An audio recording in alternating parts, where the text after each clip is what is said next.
ડીસા બગીચા સર્કલ પાસે આવેલ નામચીન દુકાન ભૂરાભાઈ પકવાન વાળા દાળમાંથી કાન ખજૂરો નીકળતા હંગામા મચ્યો। એક યુવક ભૂરાભાઈ પકવાન વાળાના ત્યાંથી 3 પકવાન પાર્સલ કરીને દુકાને લઈ ગયેલ અને ત્યાંથી પાર્સલ ખોલ્યું તો દાળમાંથી એક મોટો કાન ખજૂરો જોવા મળ્યો હતો અને યુવાન તરત જ ભૂરાભાઈ પકવાને ત્યાં પાર્સલ રિટર્ન કર્યો અને દુકાનદારે માફી માગી કે મારી ભૂલ થઈ ગઈ છે। દુકાનદાર કહેલ કે કદાચ ઘાણામાં આવેલ છે તો શું ધાણા કે બીજી વસ્તુઓ જોઈ ચકાસીને વપરાતી હશે કે શું જો કોઈ પણ સામગ્રી તપાસ કરીને વાપરતા હોય તો આ ઝેરી જીવજંતુ આવ્યું કેવી રીતે આ એક જોવાનું રહ્યું। તારે દુકાનદારે કહ્યું કે તમે બીજો પાર્સલ લઈ જાઓ તો હવે શું આ પકવાન ખાવા લાયક હોય ખરું? હવે બીજી વાર નહીં થાય। તમે 3 પકવાન લઈ ગયા છો, હું તમને બીજા આપી દઉં।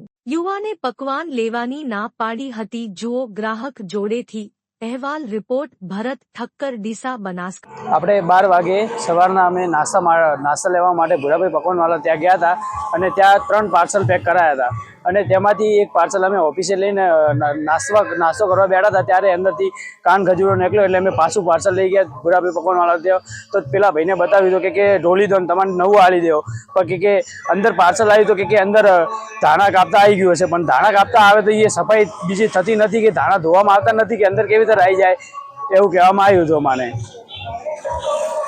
હા, અમે ખાધો પણ બધા લોકોને ખવડાવવામાં આવ્યો અને અમે કીધું કે આ લોટ બધોએ ખાધો હશે તો પેલા કે અમે આ લોટ પટી ગયો છે અને નવો લોટ બનાવ્યો છે, પણ તો પણ આ બધું વસ્તુ બધા લોકોએ ખાધું હશે। આવું ઝેરી જનાવરી વસ્તુ બધું અમારા અંદર બધામાં ખવડાવવામાં આવ્યું હતું। એને કીધું તું ઢોળી નાખે એવું કીધું હતું, પણ તો પણ એ લોટ બધાને ખવડાવી નાખ્યું એવું કહેવામાં આવ્યું હતું।